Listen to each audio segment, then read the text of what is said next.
Joining us now to discuss this legislative process, House Progressive Caucus Chair, Democratic Congresswoman Pramila Jayapal.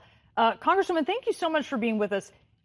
We're seeing these divisions in the Democratic caucus. Is there any wiggle room on this pledge not to vote for the bipartisan bill unless you see a vote on the larger bill that Democrats only are championing?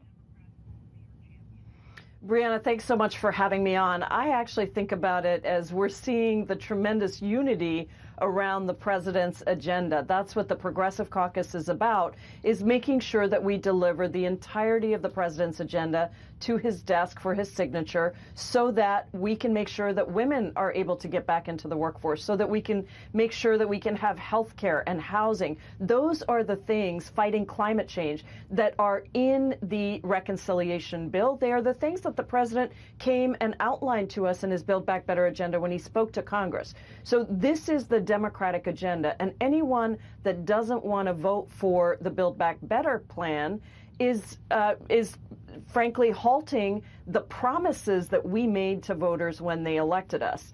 For the Progressive Caucus, the most important thing is we deliver the whole thing. And so when the deal was made coming out of the Senate that the bipartisan infrastructure bill would pass, the deal was also made that the reconciliation bill would pass at the same time. We are just holding to that promise and saying that we will not be able to vote for the bipartisan bill until we've got the reconciliation bill passed. And I think you heard the speaker say we're all working very hard to get the reconciliation bill done. We hope that can happen, but obviously we need the Senate to do its part as well, because this is going to be one pre-conference bill, as they say. So we're not going to do separate bills in the House and the Senate. We need everyone to agree. So everyone hasn't agreed. You know that certainly in the Senate, and you know that when it comes to some moderates in the House, there is a concern about how big this second bill is. Just to be clear, two bills here. One has bipartisan support. The other one does not. It's a bill that Democrats are pushing. It's $3 trillion.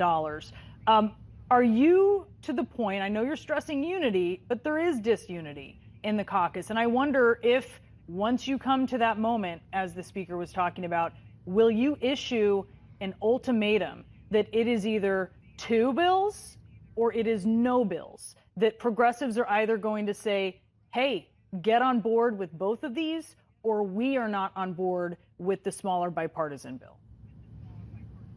We've done that already, and in fact, we did it 3 months ago. We've been saying that consistently, that we will vote for the bipartisan bill, even though many of our members do not like what is in the bipartisan bill, but we have to get the reconciliation bill done at the same time.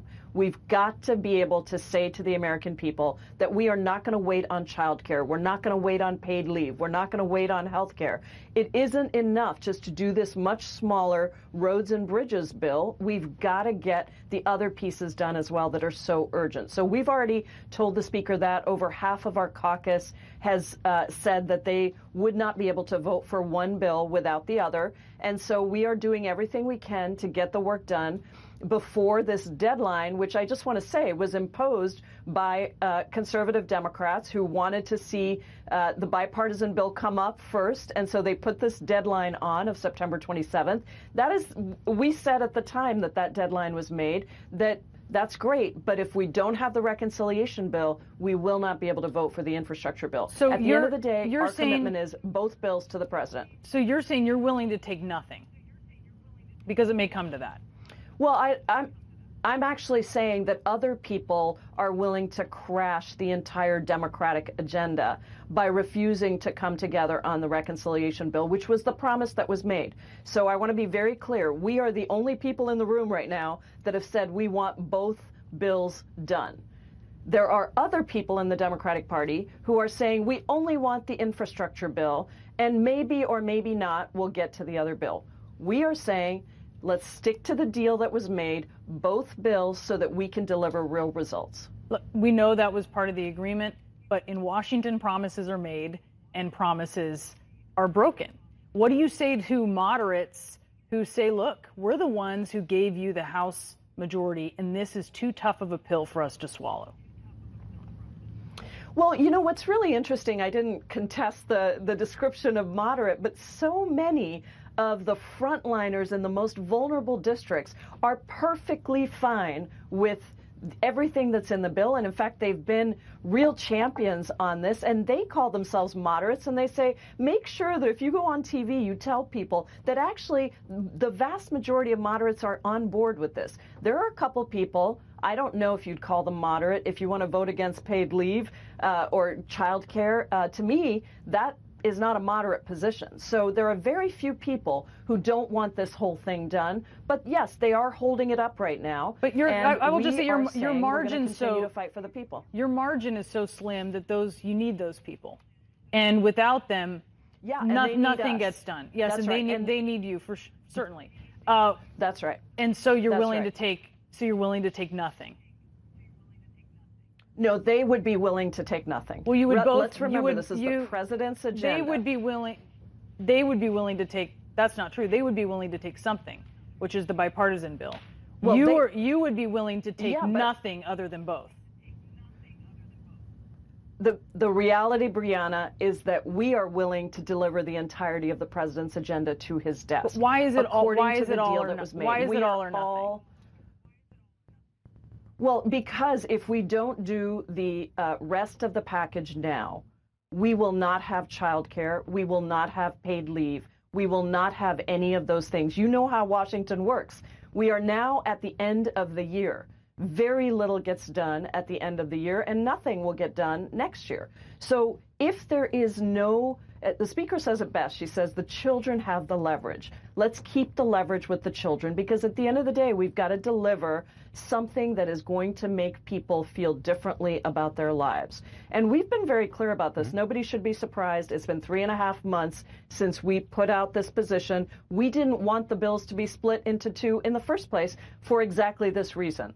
We wanted to make sure that we're delivering the roads and bridges, the child care, the paid leave, the health care, the free community college, the fighting climate change, the things that are urgent, necessary, and can be done, by the way, with $0, because everything is paid for through taxes on the wealthiest individuals and corporations. That is the beauty of this. There is plenty of money in order to invest in these transformational policies that lift people's lives up. And that's what we're going to fight for. I do want to ask you about something separate, which is, before I let you go, I do just want to revisit this issue of these two bills and the fact that progressives, yourself included, you're saying all or nothing on this. And I hear what you're saying. You're saying moderates would be willing to take nothing there. But the reality is that if the Progressive Caucus continues with the hard line here, there could be nothing, right? There could be nothing. There could be no bipartisan infrastructure bill. You say the children have the leverage.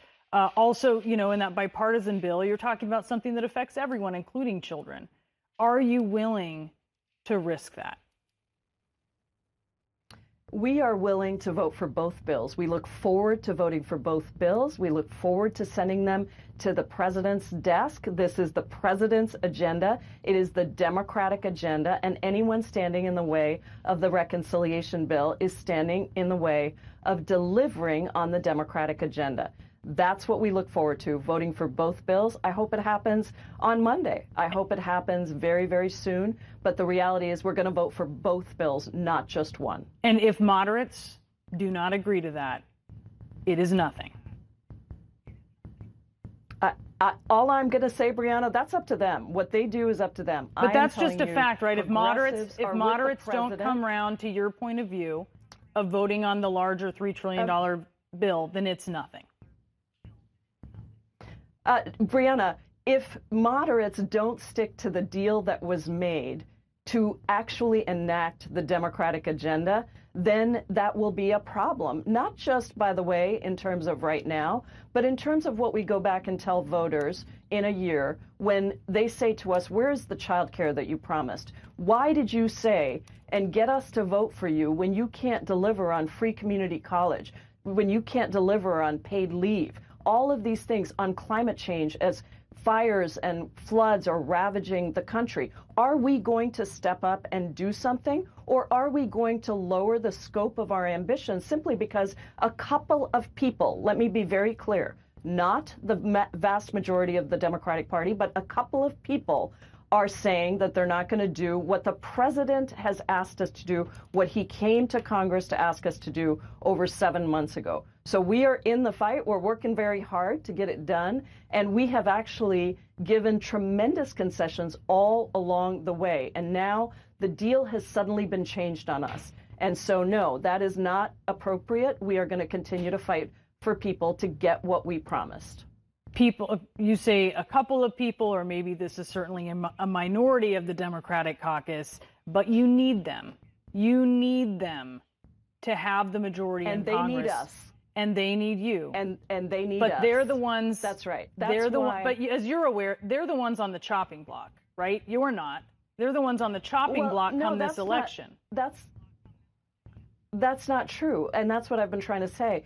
The vast majority of people who are in frontline districts want both bills. So if you look at the list of people who are in the toughest districts, I promise you the vast majority of them are with us. And not all of those people that want only one bill to go forward right now are in vulnerable districts. Some of them are in Democratic districts. So the reality of this is that at the end of the day, we want both bills, and we're ready to work on both bills, and we want to deliver both bills to the president. This is the president's agenda. Anyone that stands in the way of getting the reconciliation bill done and through is standing in the way of the agenda that the president proposed. And so this is not just some, just a small group of progressives that want something that nobody else wants. These are all transformative things where people will wake up in the morning and say, America finally has paid leave. America finally has universal child care and pre-K and community college and can invest in people getting back into the workforce so that it is truly an equitable recovery out of these tremendous crises that we have been in. And some of these moderates, they would say to you there, you're saying, hey, these are very popular. This is actually a winning strategy in their district. They're going to tell you, with all due respect, Congresswoman, I know my district. I know my district better than you do. And so my question to you is, and look, you're saying we can talk about whether it's moderates or progressives who are willing to take nothing, but the fact is Democrats may get nothing here. And that may mean that may mean that you end up with nothing in your hand and you're in the minority in the House. Is that something that you can stomach? Well, you're going to a place that I'm not at.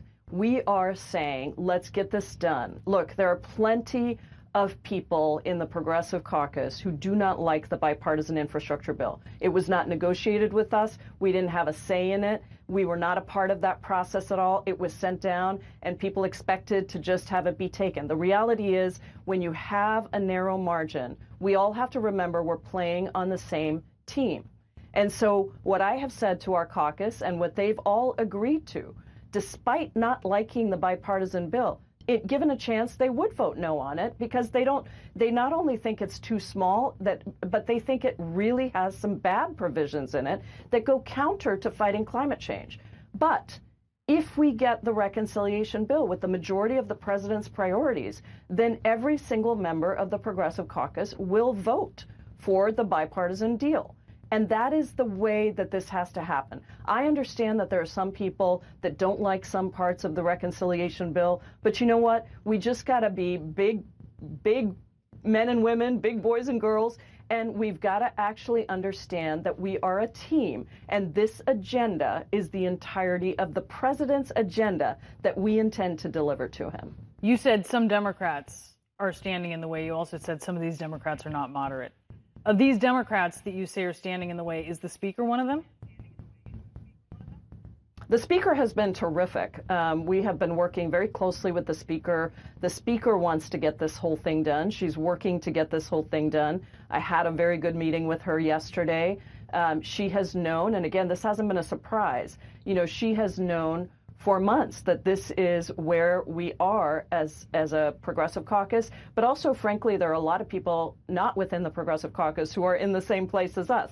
And so when we talk about what this bill is about, I just want people to understand that almost every single one of these priorities, we have actually worked with those people that are in the most vulnerable districts, what you would call moderates. They have been some of our best friends, people like Susan Wild and Cindy Axney and Connor Lamb, and these are all people who want to deliver on the entirety of the Democratic agenda. And these are people who are in very tough districts. But you know what? They understand that if we don't deliver on these things as well as this much smaller infrastructure bill, then we will lose. And we probably will deserve to lose because we haven't been able to deliver on the things that we promised to our base. And so you know, it's been a great pleasure to work across the caucus with some of the people in the most vulnerable districts who really do chafe sometimes when they hear it being described as moderates don't want the bill, because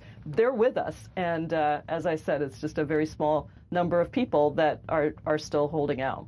Congresswoman, thank you so much for being so generous with your time at this very consequential moment for the Biden agenda. We really appreciate you. Congresswoman Pramila Jayapal. Thank you, Brianna. You know, it's interesting. You've covered Capitol Hill for years, and I've covered Capitol Hill and stuff going on in Washington for years, and you feel like you've seen every story before, and you sort of know how it's going to play out. I have no idea. I have no idea how this is going to get resolved. I have never quite seen this type of impasse before, and I am curious to see if Joe Biden, the President of the United States, at the White House today, can somehow thread this needle. At this moment, I'm not saying it can't happen or won't happen. I just don't see how it happens. I also think that there are a lot of people in the House who say, Democrats too, I've spoken with them, Democrats who are resigned to this possibility that they lose the House of Representatives.